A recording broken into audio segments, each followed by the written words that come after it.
You cannot kill your ego, and believe you me, it's a good thing, because if you did kill your ego, you would be brain dead. The only thing you can do is tame your ego.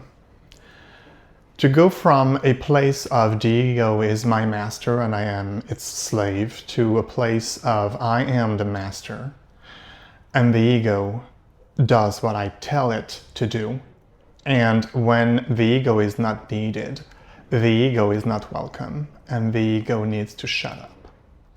I'm saying this because oftentimes when you go down the spiritual path, you will hear the term ego death and people think that they have to kill their ego. When in actuality, you cannot do that because since we are living in this 3D world of ours, we need something to navigate this world. And the thing that we are blessed to have is the ego. The ego is the little voice in your head that tells you to create this or that when something is missing. The ego is the little voice in your head that tells you maybe you should do this, maybe you should do that. The ego is the little voice in your head that tells you, I am much better than I think I am, I can do this, I can do that. And that is as far as the ego should go.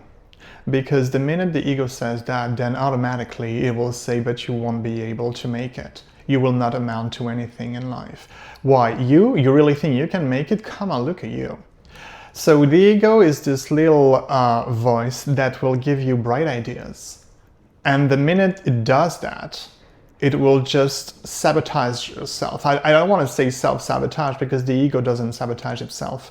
It will self-sabotage in the sense that it will sabotage you, the self. And that is when you should be aware enough and realize that the ego doesn't have your best interest at heart. Oftentimes the ego is this little guy that will have a brilliant idea, and the minute it has one, will start doubting it and instill set doubt within you. That is when you should pay the ego no mind. Because the ego comes up with brilliant ideas. The only problem is that it doesn't think that you can achieve them. You can't make them work, if you will.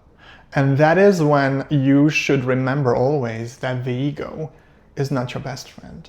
Your ego is just those thoughts going into your heads and into your head. And those thoughts are not you. The ego is not you. When those thoughts leave your head, you are still here. You didn't go where the thoughts went. Meaning that you are not your thoughts. You are not your ego. You are the observer of those thoughts. And when you think about it this way, then you realize that there is a good ego, like a healthy ego and an unhealthy ego. And basically, as long as you are in this world, even after spiritual awakening, which, as I said before, is never granted forever, just because you reach spiritual awakening once doesn't mean you'll stay there until the day you leave this meat suit of yours behind. It doesn't mean that at all. It means that you remember who you are, but it is an everyday thing to remember who you are.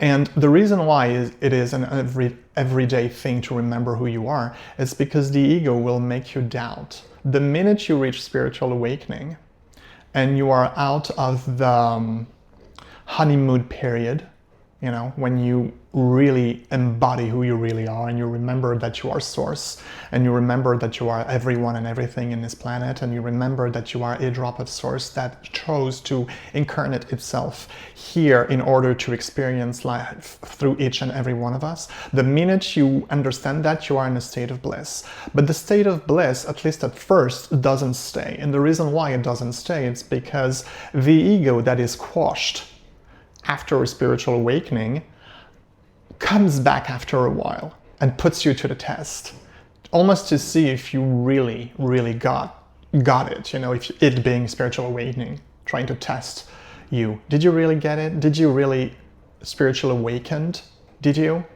And that is the ego. That is the unhealthy part of the ego. And the reason why we need the ego, as I said before, and you cannot kill it, it's because as long as you are in this beautiful 3D world and you are experiencing it through the body that you are given, temporarily, dare I say. You need a tool, right?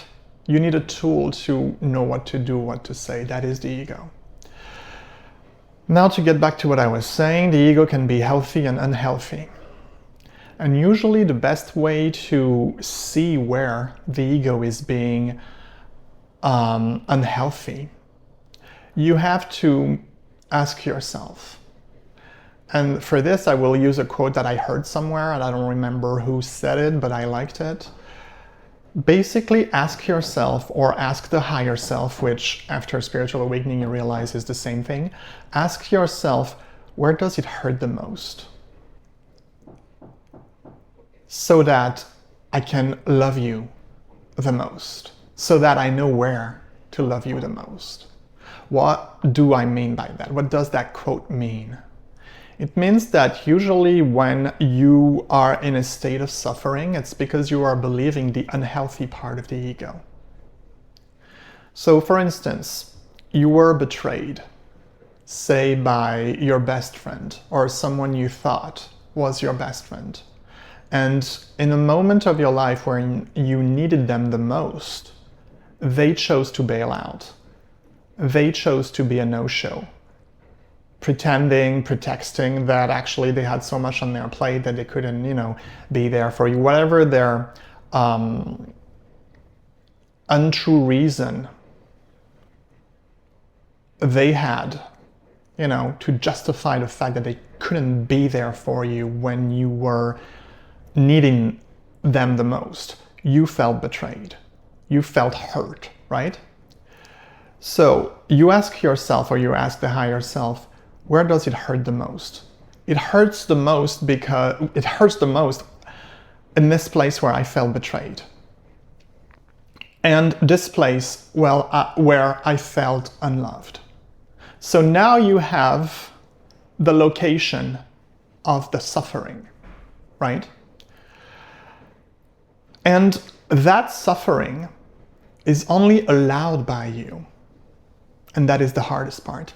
Because you chose to let it in. Because you chose to believe it.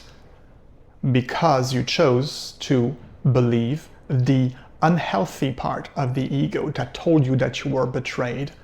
And that is painful. That told you that you are not loved by them. And that is painful. So what can you do? Show me where it hurts the most so that I know where I can love you the most. You have to sit with yourself. Meditation, or just, be in isolation, a little bit of isolation, and sit with yourself.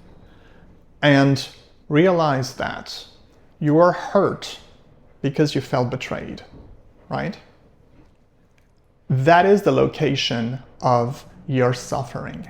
I was betrayed. They weren't there for me. They didn't love me. What can you do? You can stop, because it is always a choice. Just like spiritual awakening is a choice. You can start by realizing that you are done giving that pseudo best friend, who was actually only best friend in name because they weren't there for you, that pseudo best friend any importance. Because the minute you suffer, you allow yourself to suffer because of what they did, the minute you do that, you give them power over you. Because you believe your ego that what they did had an impact on you. But it takes only a change in perspective to realize that what they did to you was just a lesson. And so where does it hurt the most? It hurts the most where I feel betrayed and unloved. What can you do? Well, first of all, you can realize that you are your own person, that you are already complete, right? And you will never betray yourself. Some people do, but you can choose never to betray yourself. So there you go. The idea that their betrayal had some kind of importance on your life starts to vanish, because you realize that they might have betrayed you, But at the end of the day, you have yourself, which is the only thing you will ever have in your life. And you will never betray you, ever. You will always stay true to yourself. So that is one first step you can take towards never being hurt by anyone who does something that you would qualify as a betrayal. Then the second part, when you say, tell me where it hurts the most so that I know where I can love you the most, you felt unloved. You felt like the love that they professed they had for you was actually BS, which in actuality it was BS. Because they weren't there for you when you needed them the most. So, it's all fine and good to have your friends when everything is fine, but when they don't show up when you truly need them, it makes them fair weather friends, right? Which are not friends at all. And so you felt so unloved, right? Well, how can you turn that thing around? How can you flip it to your own advantage? And it's not even a lie, it's the truth. You realize that maybe they didn't love you, but you are already complete. You don't need their love to feel complete. And what you can do is love yourself unconditionally. You can love yourself so much. You have to, you must. Those words are strong, but let's go with them. You must love yourself so much that your heart is overflowing with love for yourself. And your heart is so full of love that it doesn't have room for anything but love. Doesn't have room for sadness, doesn't have room for anger, doesn't have room for bitterness, doesn't have room for anything that does not serve you. Because at the end of the day, we are love. We come from love. The higher self is love, unconditional love. We are love and we are loved, and to love we go back when we leave this meat suit of ours. So if you fill yourself with love for yourself, with self-love, self-worth, and you fill your heart with that so much that it's filled to the brim, almost to the point of overflowing, when someone does something like a supposed best friend betrays you, showing not only that they behaved as a traitor to you, but they also did not love you even though they said they did, well, it doesn't affect you. It cannot touch your heart because your heart is already full of love. So you cannot put any kind of betrayal, you cannot put any kind of feeling unloved in your heart because my heart is already full, my cup is already full. You cannot add anything to it. And that takes a little bit of practice to love oneself, because to love oneself is, for some people, and I was one of them, one of the hardest things ever. But I managed to do it. And I'm pretty sure that you can do it too. You know what? Strike the pretty. I'm sure you can do it too. We all get to the same destination in the end. It's just that some of us go there a little faster than others, some of us are a little slower than others, but it doesn't make any one of us better than the other. It just means that eventually we'll get there. And when you understand that, and I will conclude this video with this, taking the example of the would-be best friend who betrayed you and wasn't there for you when you needed them the most, you also realize that what they did to you was not evil. They did what they did because of their inability to love themselves. So you see, the symptom, the treatment, everything revolving around suffering goes back to love. To love yourself. Because when you don't love yourself fully, unconditionally, remember that we are all one, then you will do things that will have the potential to hurt others. Some of those others will be hurt because their heart is not yet full of love. And the other people whose hearts are already full of love won't be affected by it. And the person who betrays others or doesn't love others, even though they said, yes, I love you, will be the only one hurt in the situation. Because again, they hurt you because of their inability to love themselves.